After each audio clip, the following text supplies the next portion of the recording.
Marco Altini, welcome to the podcast. Thank you. Thank you, Francesco. Pleasure to be here. Yeah, it's so good to catch up with you. How are you doing, first of Hey, all? I'm good. I'm good. Thanks. Work is good. Training is good. Cannot complain. How about you?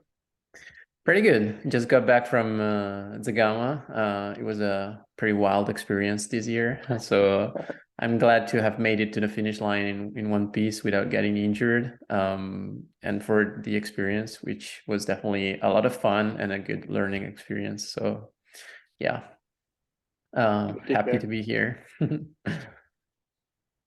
So the whole idea behind this podcast was to talk about HRV as a useful metric to monitor our training. I've been using HRV for a number of months right now, and I found how helpful it is to better understand and monitor my training load, and especially how stress can play a big role in how I respond to training.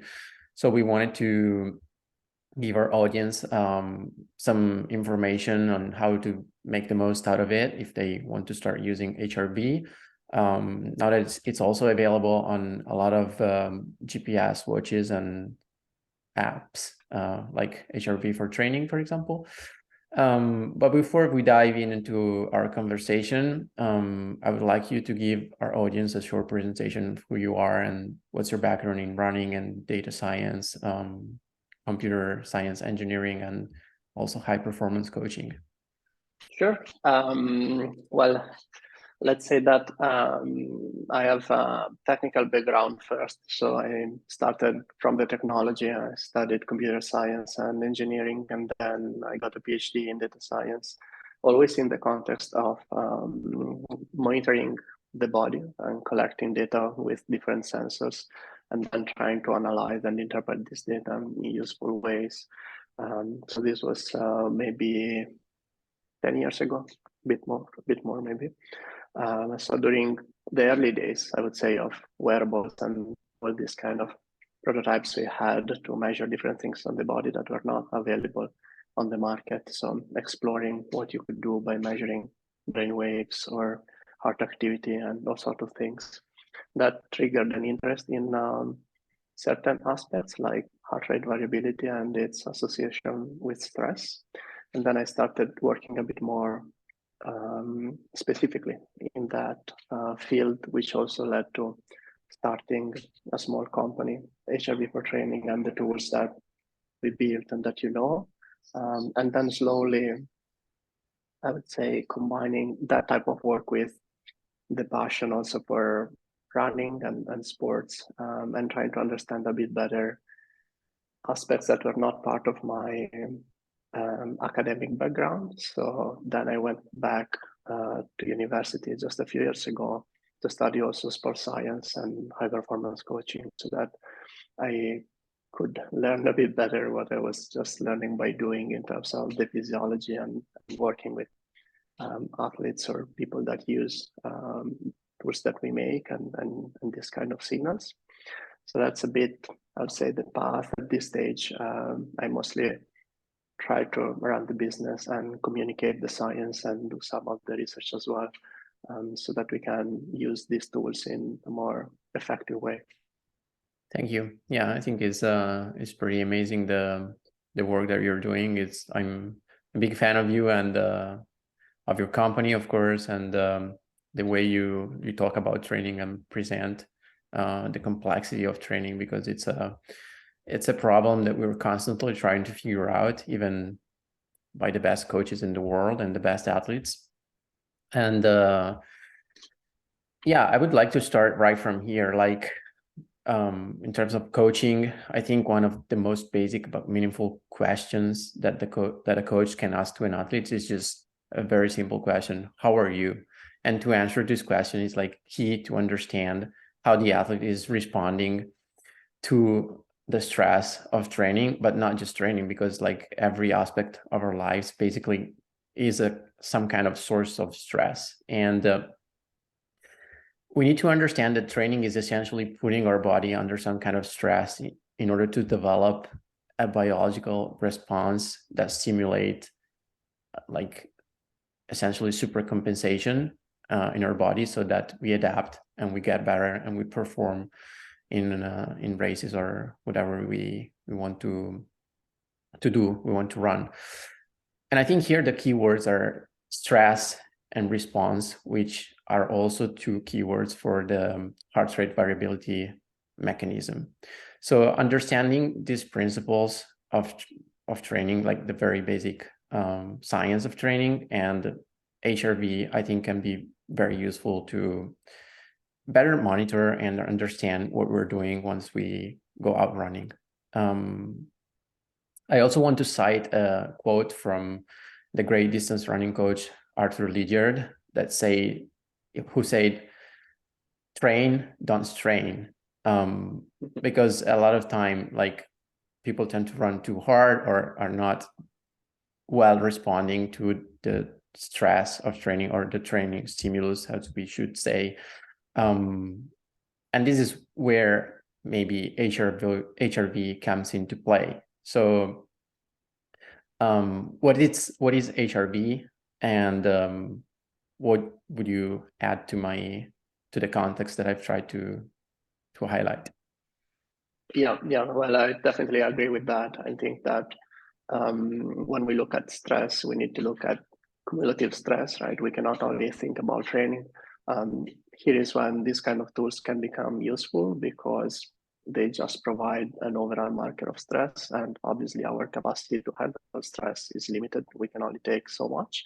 It can be training, it can be anything else that happens in our life, it can be lifestyle choices, it can be external factors that still influence us psychologically or in other ways.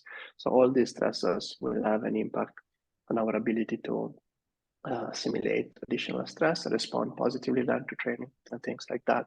So when we try to capture this overall stress with traditional methods associated to, for example, assessing or quantifying training load, we kind of miss part of the picture, because we only know about the training stimulus, for example, which we can quantify in different ways, but we still need to understand how the body is responding to that, and also to the other stressors that play a role together with training. So here is when heart rate variability could be a useful parameter to look at, because heart rate variability is an indirect way to look at the body's stress response.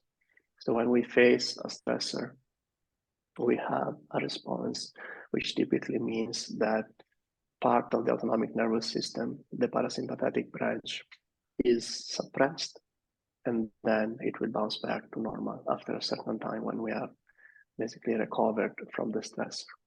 Now, we cannot measure stress, this entity, and we cannot measure the autonomic nervous system either. We cannot go there and check your parasympathetic activity. But it turns out that the parasympathetic system will influence your heart rhythm. So it changes the modulation between beats, what we call heart rate variability. In simpler terms, even just heart rate, we know, I think all of us have experienced forms of stress in different ways in which we have seen, for example, that when we are very stressed, our heart rate might be higher. If we think about maybe a situation where we speak in public, or we are just very stressed for some other reasons, we know that our heart rate increases. Similarly, our heart rate variability will reduce. So that is the opposite of what happens in heart rate. And this modulation is due to the activity of the autonomic nervous system. So if we measure this variation in consecutive beats, called heart rate variability, in certain situations which are typically at rest, we get an idea of the activity of the parasympathetic nervous system in response to stress. So it's a bit of a convoluted, indirected way to try to see what is happening in the body in response to stress. It is still maybe our best tool at this stage in terms of being non-invasive, easy to measure, and to give us useful insight into this type of stress response. Yes, very, very useful, and I definitely agree. You mentioned that we can only take a certain amount of stress, but that also changes depending on the context and whatever is going on in our lives, just as our response to training. Like the same input may not get or result in the same output. And also, like, different athletes running the same workouts have different responses, have different adaptations. So this is where I think that HRV can be useful, in addition to, the like typical training metrics, volume, intensity, or other things, but also like parameters that are also internal, like RPE, like the rate of perceived effort, or maybe even the notes that we take in our training diary, or whatever we feel it's useful to just add on top of the data that we normally collect with our GPS watch, for example. Yeah, for sure. I think often there is, let's say, an approach in which people try to contrast a lot using either a lot of data and what we could call objective metrics, or just don't use anything, or just ask the athlete how they feel, and more subjective sort of things. And I think it's quite obvious that both are useful, and it's not that you have to pick one, right? You can always talk to the athlete and see how they feel. That is key, right? And it's how you capture often many issues early on, right? When your mood is not good, your energy level are not good, and things like that. In other situations, you might feel good and still the response of your body might not be ideal. Maybe something else is developing underneath and we don't capture it yet, but it might already show up in the data, or the other way around. So I think looking at the external load, what you're actually doing, and then the internal load in different ways, subjectively or objectively, with a marker of resting physiology like HRV or just resting heart rate, can all provide useful information that you can integrate to make maybe some adjustments at different times. Yeah. So let's dive into some more specific topics related to HRV, starting from when and how to measure HRV. Yeah, that's a good starting point, because there's some confusion, I think, in there, especially due to many different tools that can be used in different ways, and also the fact that there's a lot of work that is maybe a bit more exploratory, that uses HRV in different situations, but in those situations that are outside of the ones we will talk in a second in terms of the ideal measurement protocols, HRV might not really be representative of what we were talking about before in terms of the stress response and the parasympathetic nervous system. So to get a snapshot of your resting physiology, which is representative of stress, we can do that in two different ways. One is to measure as you are sleeping, so during the night, and one is to measure first thing in the morning. So these two situations are the ideal moments to capture your resting physiology. I think we are quite used actually to think in those terms. If we measure, I don't know, our body weight or even our blood pressure, we try to do those kind of things in situations in which you can repeat the same routine every day in a similar way, so that you're not impacted by what we call confounding factors, which simply means all sorts of other things that you can do that will have an effect on the data in a way that is not as representative of what you're trying to capture. So when we measure HRV, since these are just measurements of the stress response, pretty much anything impacts it, right? So if you do it after having coffee, or even just eating, or after exercise, you will be impacted by these acute stressors, we call them, so larger stressors that have a short effect. And then the measurement will just be tightly associated to what happened right before, and it will not be representative of your underlying baseline, let's say, physiological stress, which is what we want to capture. Which is, and the reason is because capturing that level of stress is what is useful for decision making, right? We don't want to see a suppression because you had coffee. We want to see a suppression because maybe your body did not respond well to what you did yesterday in terms of exercise and other things you might have done. So during the night or first thing in the morning. Both of these methods can capture very similar trends over long periods of time, but they can be a bit different in the short term on a day-to-day basis because they are obviously at different times. So the night comes before the morning. So this is the first difference. If you have had alcohol in the evening, or you had dinner, maybe late, a heavy dinner, or maybe you trained late, all these kind of things will make it so that your physiology will be more impacted during the night than in the morning. So in the morning, you might bounce back and be within your normal range. In the night, you might still see a suppression. So this is one of the first differences I would say that we need to keep in mind. I think often, especially in the context of maybe more than endurance athletes in team sports, there's often athletes that have games or matches always in the evening. And then in that case, night data might not be so informative because you always have a normal physiological response of a suppression after that event. Otherwise, in the morning, you might be renormalized.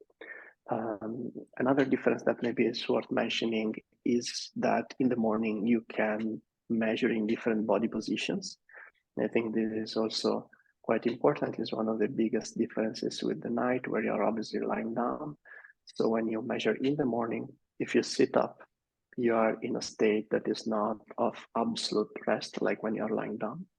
So this additional orthostatic stressor of just sitting up sometimes helps to highlight a bit better your body's response because you're challenging your body by sitting up, and then the response is a bit amplified. So if you had a suppression, it will be a larger suppression. Your heart rate, if it was a bit elevated, it will be a lot more elevated. So you see the stressors a bit better. If you do it this way in certain situations, that's why normally we recommend to do it that way. It does not mean that lying down is not fine. That is also fine in most situations. Also, just being awake is different from being asleep. So you're already in a slightly more active state, less parasympathetic state, let's say. The important bit is always to do it the same way every day. I think that is key. Yeah, more than the exact Consistency protocol. is key. Mm-hmm. Exactly, for sure, because otherwise we start adding differences just because we do it a bit differently and not necessarily because there is a difference in physiology. Exactly, just like in training. So as a summary, your recommendation would be to measure as first thing in the morning, maybe after going to the bathroom, as you mentioned in some papers and tweets.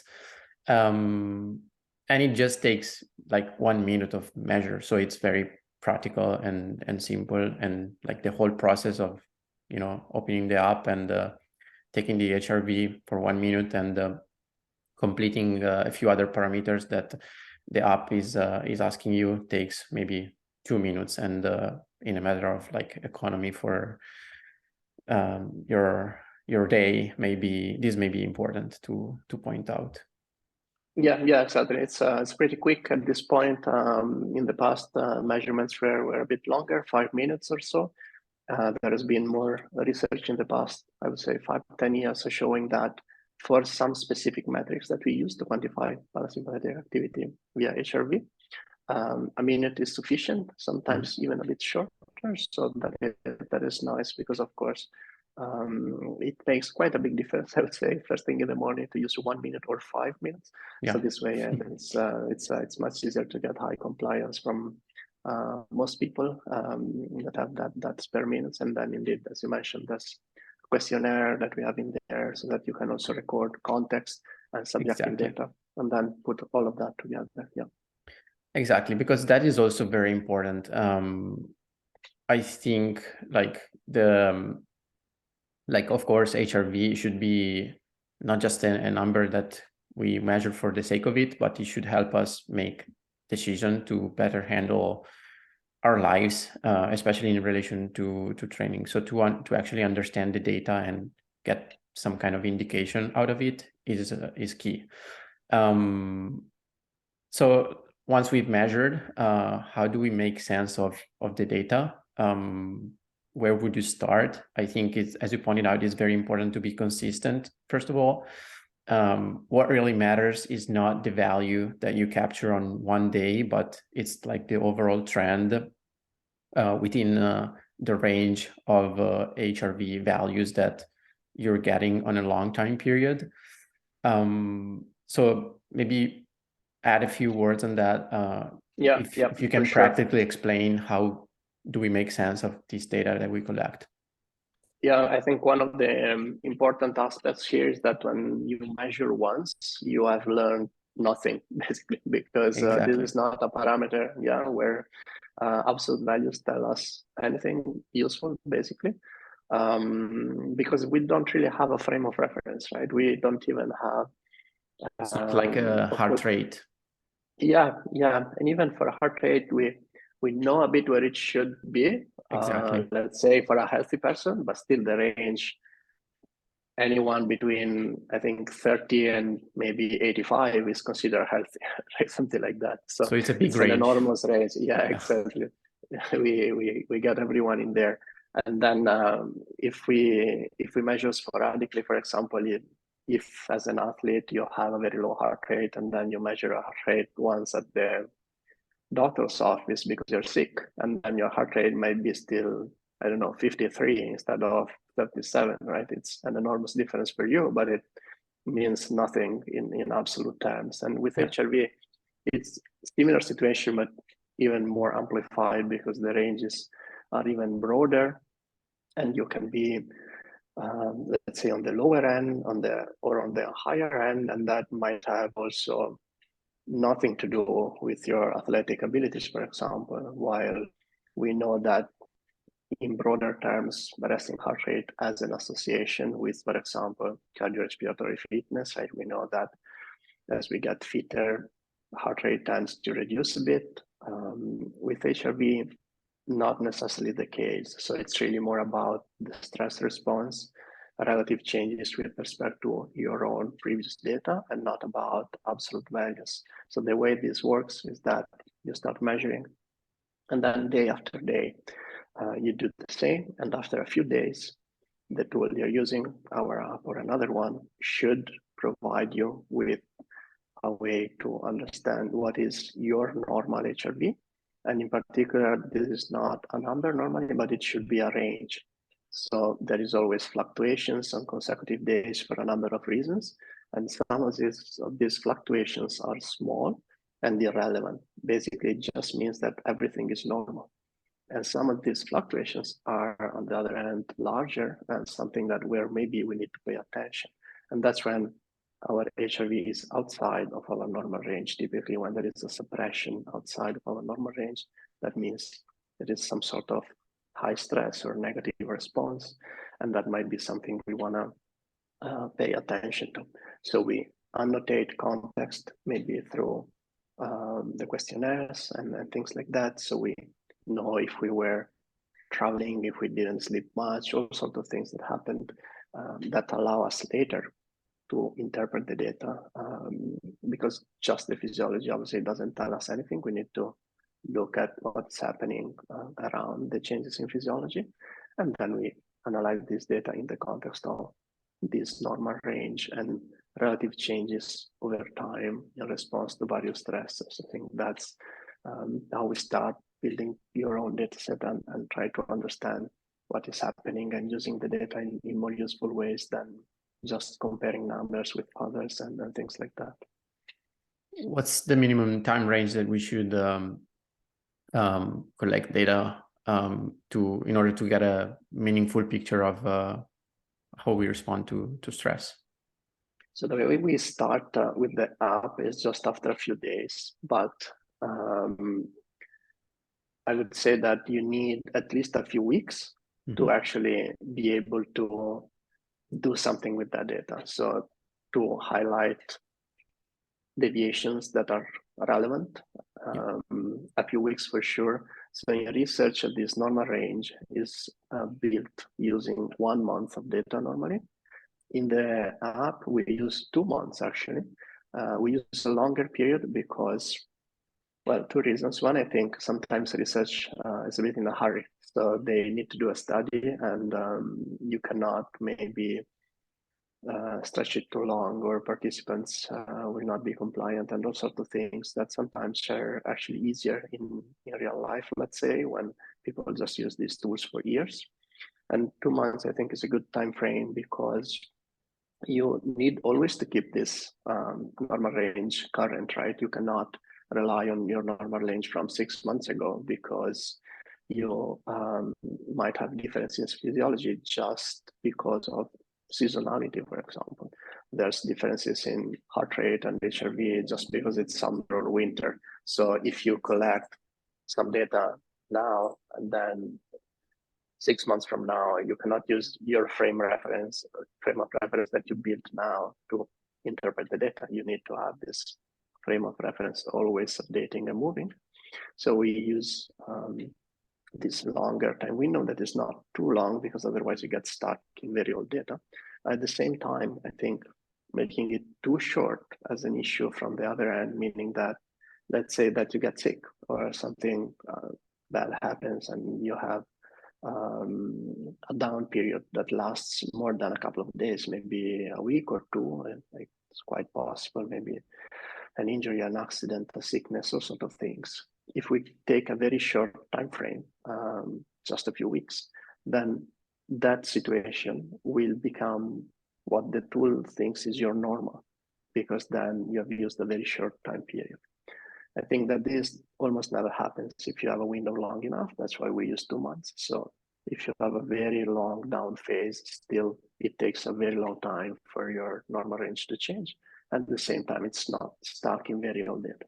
For anyone that uses these tools in practical terms, I would say always collect data, but don't really bother too much the first 3-4 weeks with what you see. Just give it some time, and then you will have enough to start to appreciate a bit more some of the trends and consistent responses that you see. Maybe you do one thing and you see the data changes in a certain way. And then when you do it 3-4 times and the response is consistent, then I think you start learning something. Perfect. Okay, so we understood how to collect data, and we understood what is the normal range, which is a concept that I feel is important to get.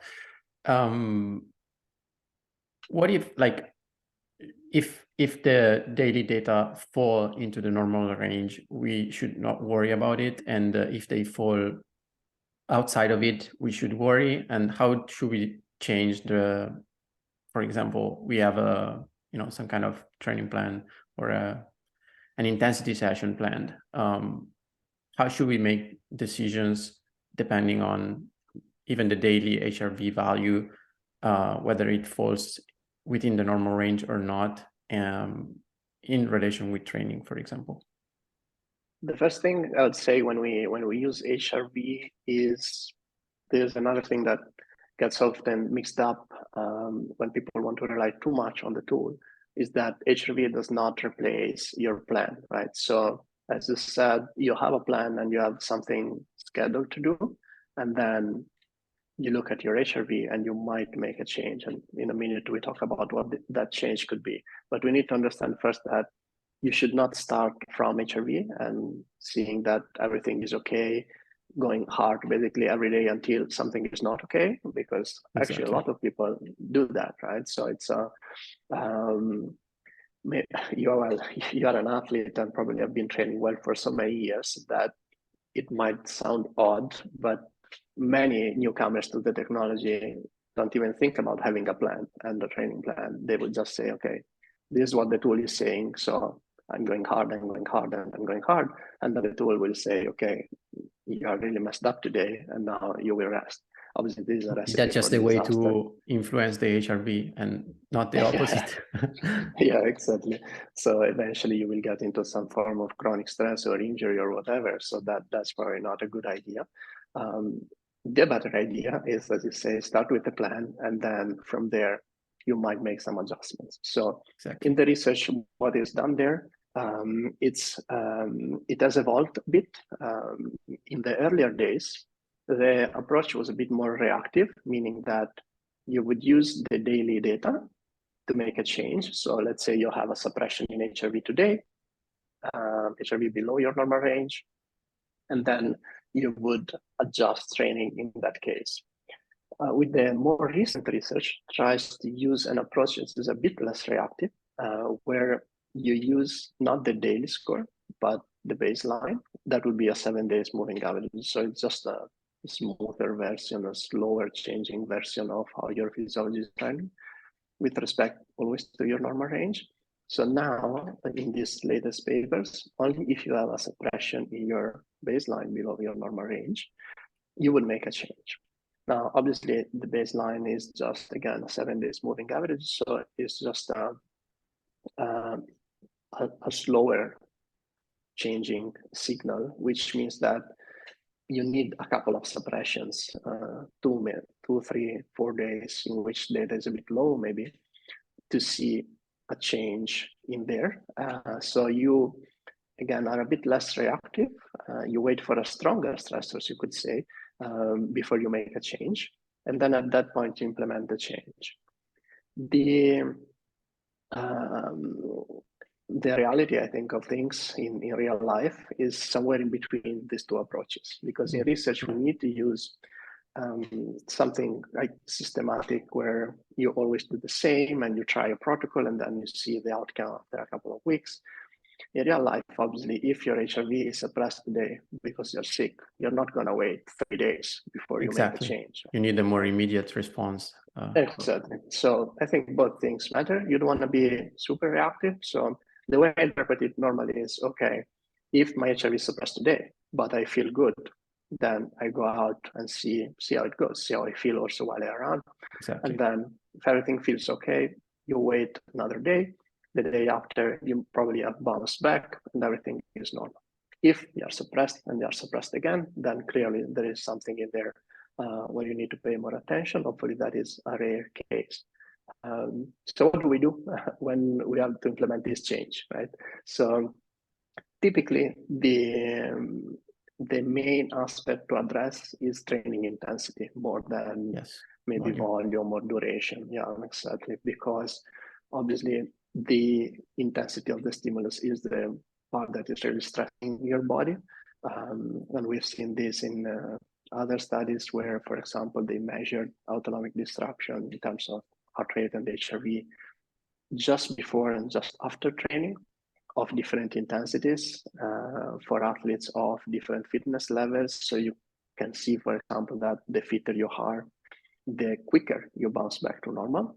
But you can also see that when you train, let's say below first lactate threshold, let's say just easy training, right? So aerobic training or your low easy pace or intensity, you bounce back in no time, a matter of minutes, and your HRV is the same as before training.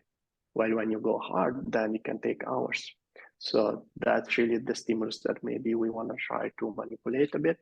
So if you're in a situation in which HRV is suppressed, you don't feel great, or maybe HRV has been suppressed for a couple of days, then the idea is to try to reduce intensity there.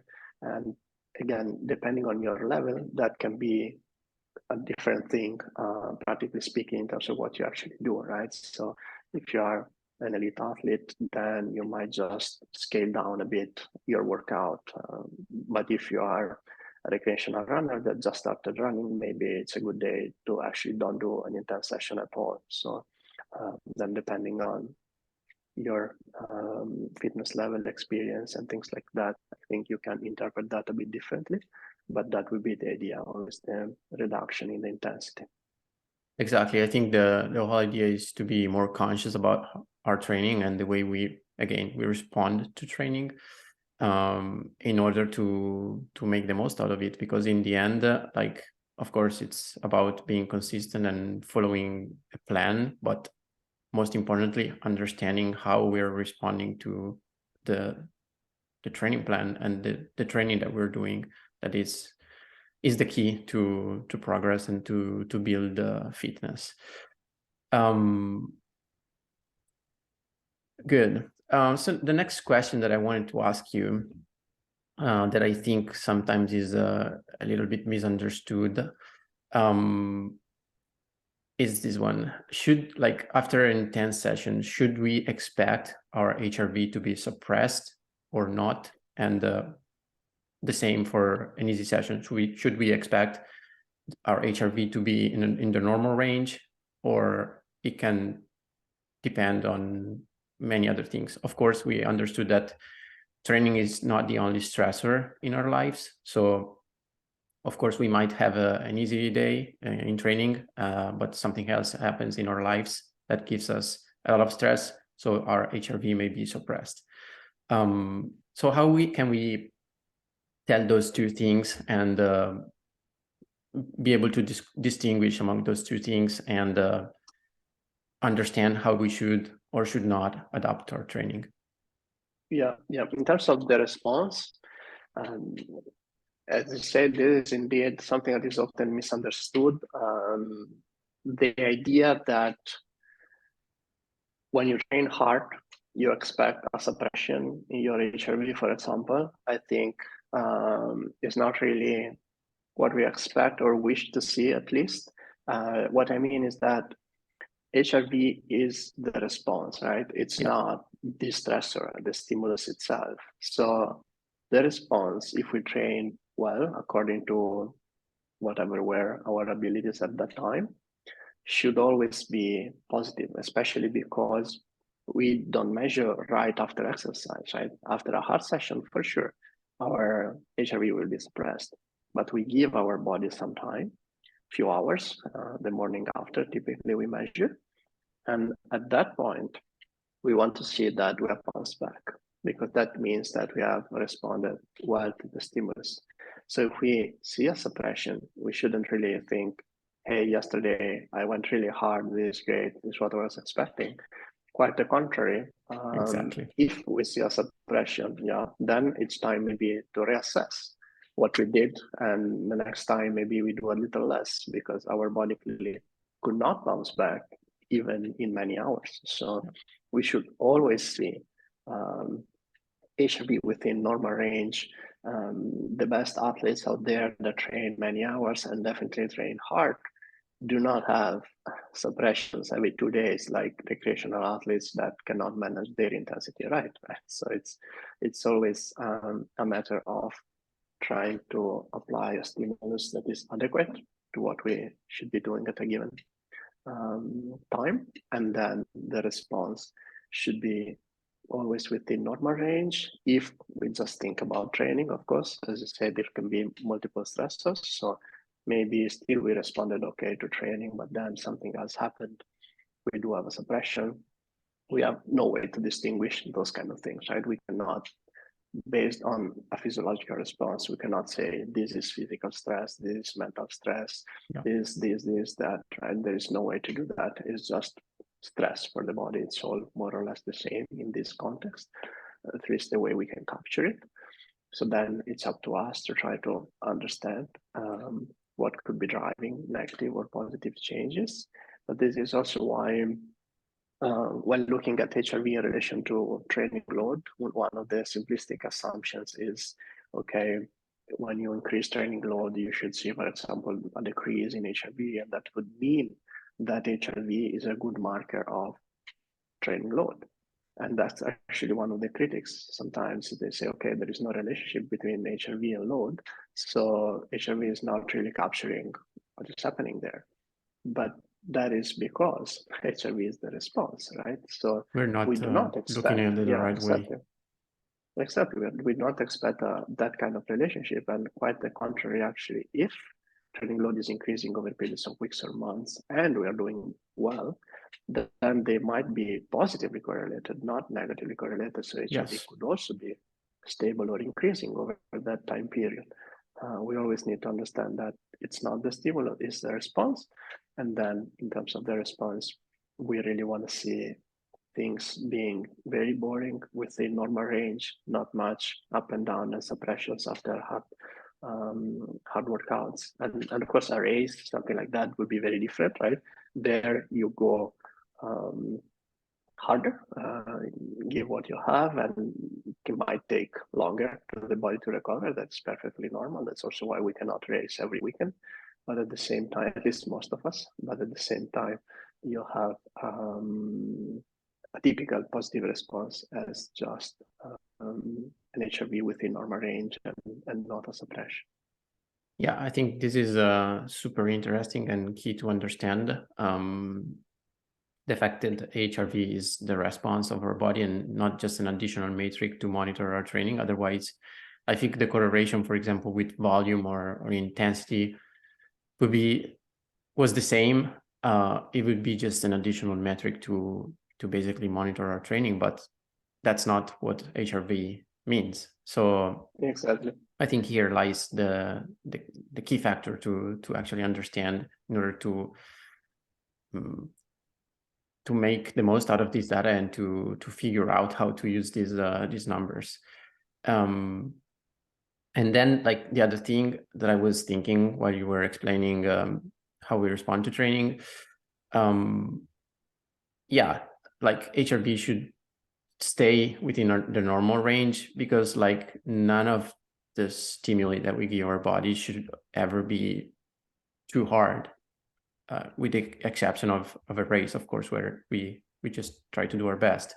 But I think a good way to say it, and I'm borrowing these words from another coach, that is David Rush, is that we should aim for, like, in general, we should aim for like B+ workouts as opposed to A+ workouts, meaning that, for example, an A+ workout may be a really good workout that we are very happy with and that is going to impress our coach, but our body may not like it as much because the benefit that we get from it may not be the best that we can get, meaning that the time that we take to recover from it or the stress that we're giving our body may be too large for what we can handle. So as a result, of course, the HRV would be suppressed. Whereas with a B+ workout, we're giving our body a stress that is manageable, that we can handle, and that our body can absorb in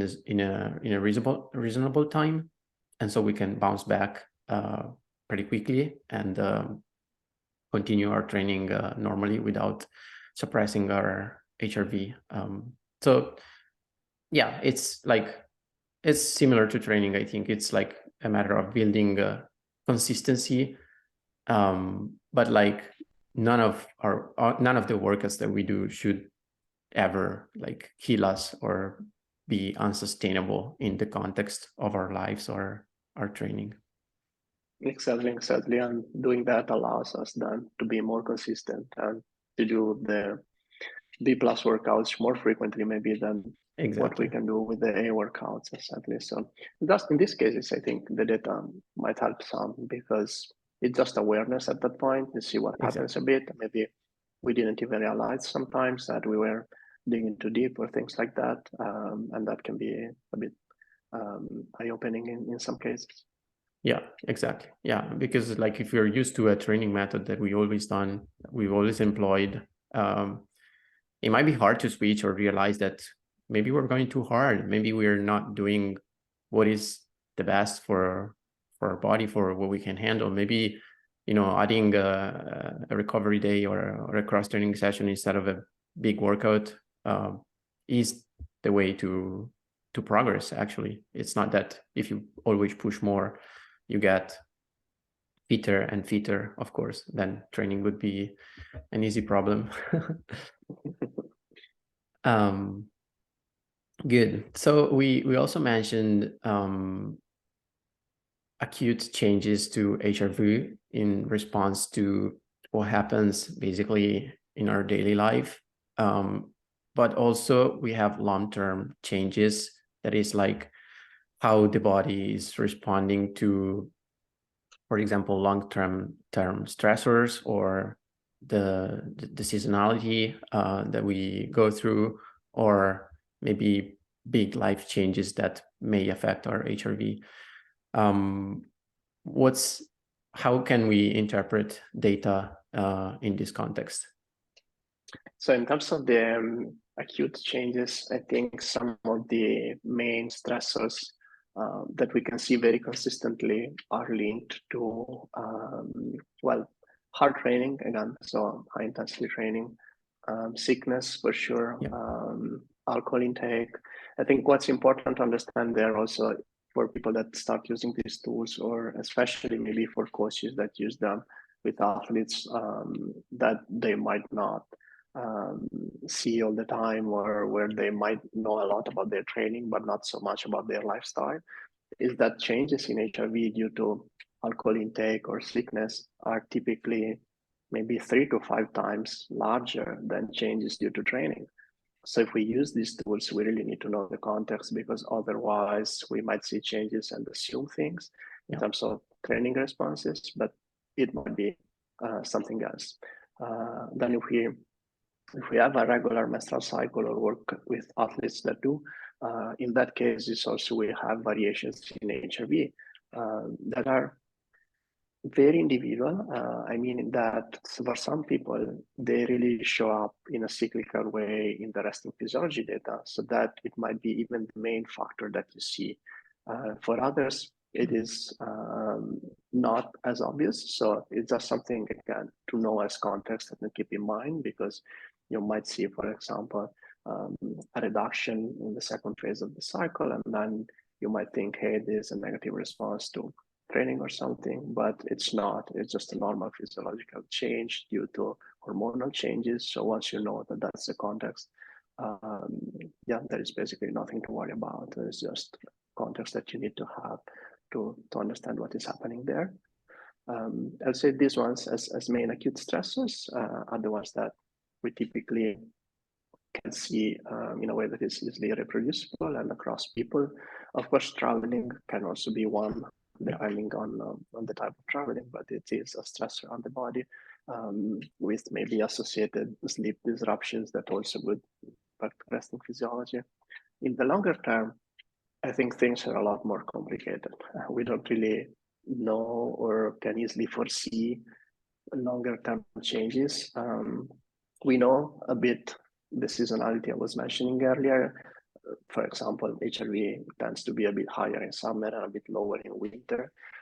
These are things, again, to know as context, because maybe as it gets October, November, those kind of months, it starts to go down a bit in many people. And again, it might be something just to take as a seasonal change, not something else that is driving the change. But it's good to know that that could be additional context.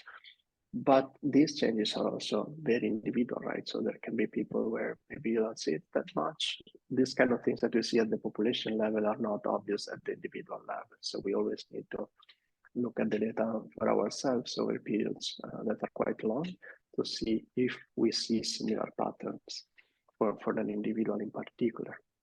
Then in the longer term for an athlete, we might have some associations also with changes in training.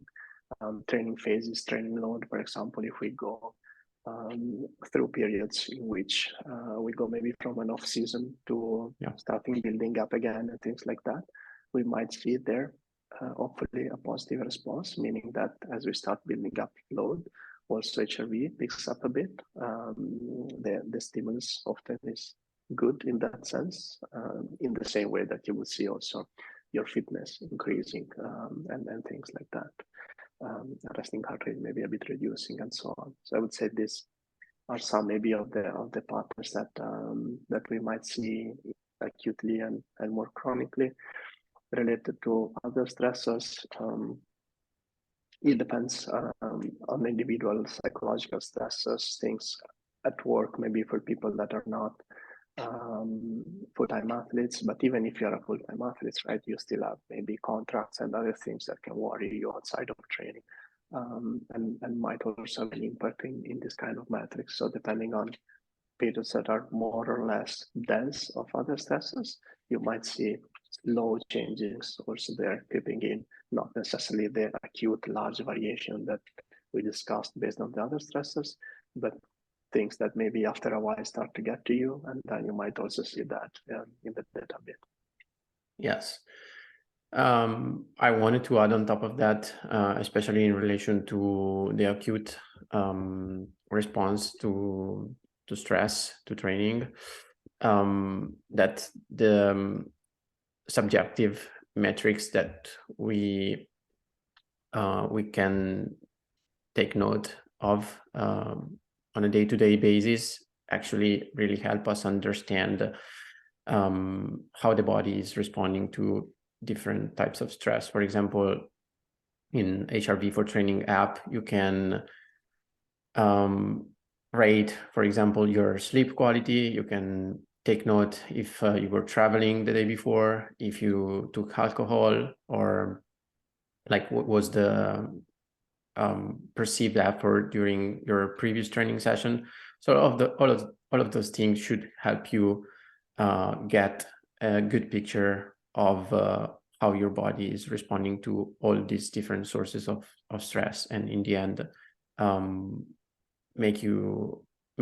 help you make practical decisions in relation to your training or also your lifestyle, because of course there are some things that we have control over. Training is one of them. Whether we want to drink or not alcohol, for example, or other things. Some others we don't have much control over, but may be useful to understand in order to maybe influence them or start paying more attention to them. Can be, I don't know, something regarding our diet, regarding our sleep, or just any aspect of our daily life, basically.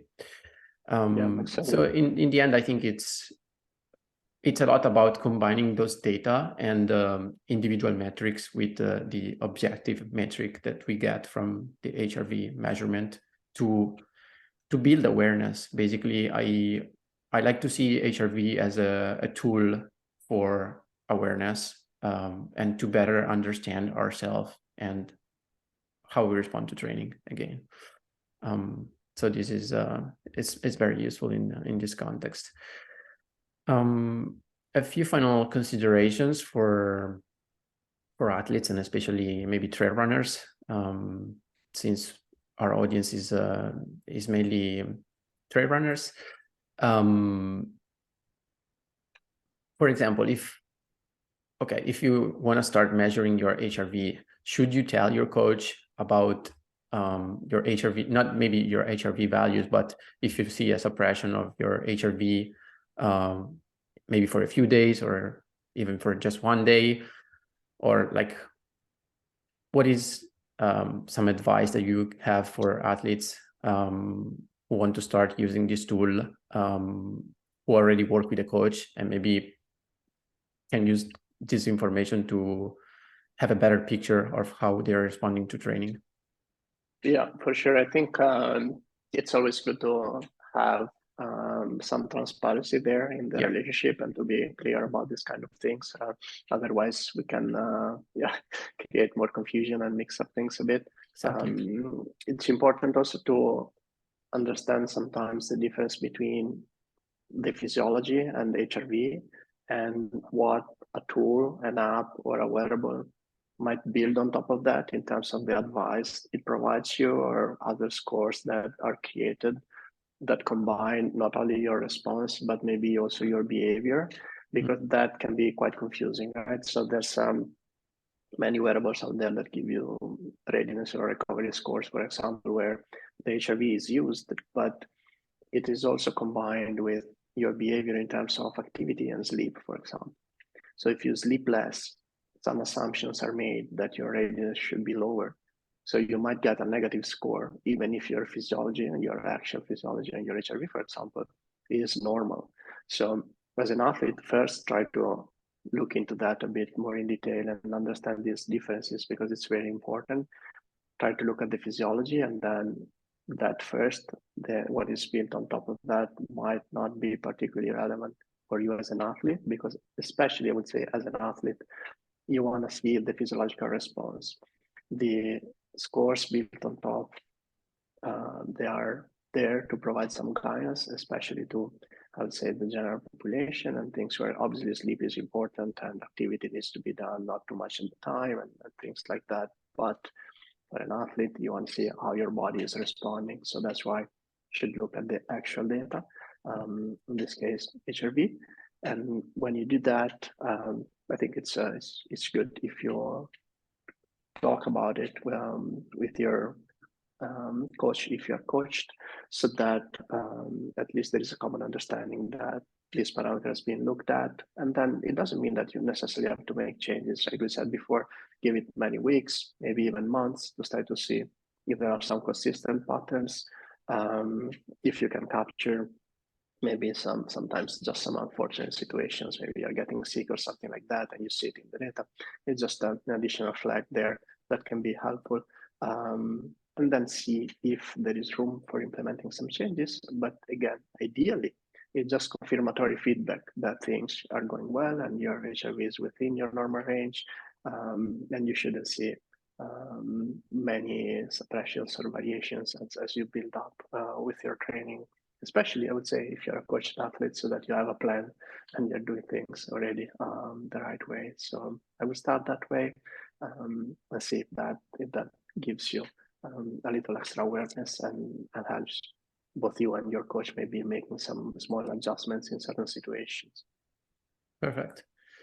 And lastly, do you have any specific considerations or advice for trail and ultra runners? So I would say this is a field where there isn't much data out there, right? So there are some studies on HRV guided training on runners and cyclists in particular, but nothing looking at maybe how performance would change for trail running or ultra running, right? It's typically simple protocols where you look at 5K time, 10K time, this kind of very controlled situations. I would think that in terms of the training and the response and building up to basically the best fitness you can get, the principles are similar because we are just looking at stress, right? So we can extend it that way, meaning that it makes sense, even I would say outside of sport, to try to balance stresses a bit better. And when you see that things are going sideways a bit, maybe try to make some adjustments. As athletes, I think we are fortunate because it is easy, as you were saying, to make changes, right? You can just change training a bit, because if you have issues in your resting physiology or other things because of chronic stressors due to issues at work, in the family, or any other thing that might not be so easy to resolve, then obviously the actionability part is more complex, right? It's not as simple as an athlete, you switch your training and then maybe tomorrow is a better day, right? So I think we use a similar principle, and we can experiment and try things and see if in the longer term we have positive outcomes. Perfect. Yeah, in the end, I think as a summary, we cannot expect simple answers to such a complex problem that is training once again. This is where HRV comes into play, and where the different coaching philosophy and the context and the specificity of each athlete is important. I also would like to stress the importance of being flexible, and this is again a topic that is very related to HRV, because okay, we have a training plan, but it doesn't mean that it's like the Bible. It can definitely be flexible if we need an additional rest day or an easy day, if we need some extra recovery. It's completely okay, because in the end, it's about how we respond to training, not about strictly following a plan in order to get the most benefits from it. So again, here is where HRV can be a very useful tool.